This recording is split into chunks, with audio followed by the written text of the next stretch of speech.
Park east of Johannesburg today. Now our reporter Nozintombi Miya is at that press conference. We're live to her now. Good afternoon, Nozintombi. Well, a very good afternoon to you, Kirshne. We certainly have been at the press conference with the Minister of Higher Education and the various vice-chancellors of universities across the country. And really the key issue is the funding.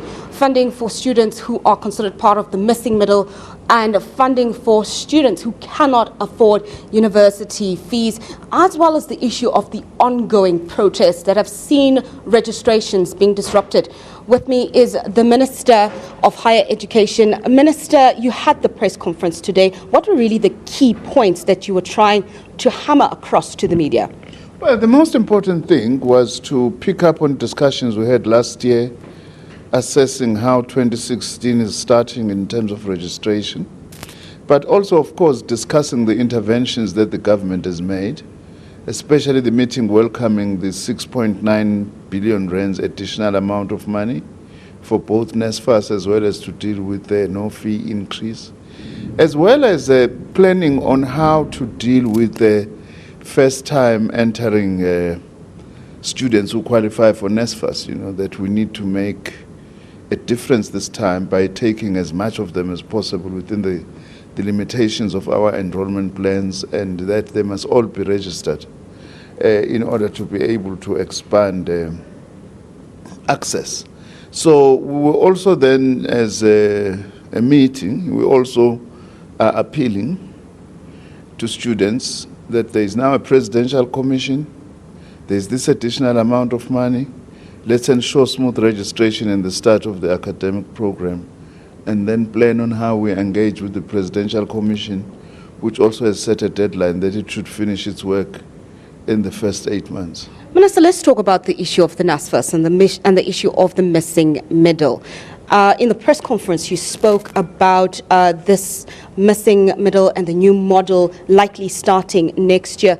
Can you give us a little bit more information exactly how that will work out? We are all agreed, and we discussed this matter, that the issue of the missing middle is almost as pressing as the issue of your NSFAS qualifying students. And that work has already started to look at a model that will not only fund the poorest students, but will also find those who are not poor enough in terms of NSFAS criteria, but also they are not rich enough to be able to afford university education. It's work in progress at the moment. I'm not in a position to actually divulge the details, but our plan is that we should actually pilot with the new model in 2017 with the view then of rolling it out throughout our institutions by 2018, so that we are able to cover as many students as possible and as part of building an affordable higher education system. On the issue of the Presidential Commission, what is the logistics around it? When is it likely to start? Where is it likely to happen? And what are some of the key issues that will be discussed pertaining to the issue of funding? Well, the commission has been appointed now, and the judge who is heading the commission, I'm sure as commissions do, quite soon they are then going to announce how they plan to conduct this investigation and their hearings. We are hoping that they will be doing that soon, so that we know, is there going to be a seat for the commission, or is the commission going to be going around the country? All those details we hope that the commission will announce as soon as it is in a position to start meeting. All right, thank you so much, Minister of Higher Education. We also have with us the Vice-Chancellor of the Wits University, ground zero of the start of all of these protests. We heard in the press conference that 150 million rands is the amount of damages across various universities. What is your position on the amount of damages that has happened? So the announcement was made by the Minister, and he made it in relation to the damages caused last year. And he suggested that there was 150 million in the system, but he also suggested that as the substantive amount of that was done in two universities, the University of the Western Cape and the University of KwaZulu-Natal. Obviously, the vice-chancellors have taken a position, and I think the ministry has taken a position that says while protest is legitimate, it has to be peaceful, and violence is just unacceptable. Violence against our infrastructure, violence against other people, violation of other people's rights, stopping registration is just not acceptable means of protest. We have to recognize that the struggle to get to an affordable free education for the poor is a legitimate struggle, but that it's going to be a struggle that's going to be a product of a process. And what you do not want to do is destroy the universities in the process of that. We've got one of the best higher education systems on the African continent. And what we require is a thoughtful activism, an activism that doesn't destroy the very institutions of higher education, because if we do that, we will reinforce the very inequalities in our society. And so I think that was a collective message coming out of this meeting as well. And you've been engaging with the student leaders quite closely and regularly. A commendation to you for that. Have you had any feedback from the SRC and from the Fees Must Fall movement? Because we are starting to see a differing ideology in terms of the movements. So we do have an agreement with the SRC. We had negotiations, and yesterday we announced a joint agreement. That joint agreement has a whole series of things that we had agreed previously.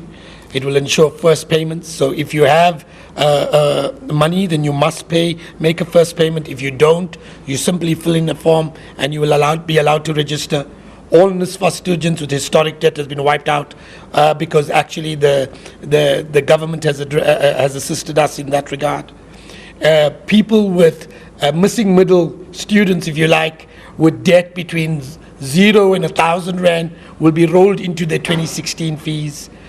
Students between 1,000 and 5,000, we've partnered with the SRC to raise money so that we could cover their fees. We are approaching stakeholders for those with debts between 5,000 and 20,000, etc. So we've made, and those kinds of concessions will cover at least 4,000 to 5,000 of an 8,000 cohort in the missing middle at Wits University. So there's been significant movements there. Whether we haven't been able to engage the Fees Must Fall, and depends who you're speaking to in the Fees Must Fall, they have not been willing to engage us. Our position is very simple. There's been enormous concessions. Let's get registration going. Let's open up into engagements and negotiations around the remaining issues. Let registration happen. Let the academic program begin. And engage in protest if you want, but you do so peacefully, and you do not violate infrastructure, you do not stop registration in our operations, and you definitely do not violate the rights of others. All right, thank you so much. Professor Adam Habib, one of my guests, along with the Minister of Higher Education, talking really about the key points around the ongoing protests that we've seen in various institutions of higher learning, and the issue of the missing middle, and what government is doing in terms of trying to accommodate to those students, and what universities are doing themselves to deal with the ongoing issue of the protests in and around the various universities. Thank you, Nozintombi. Well, coming up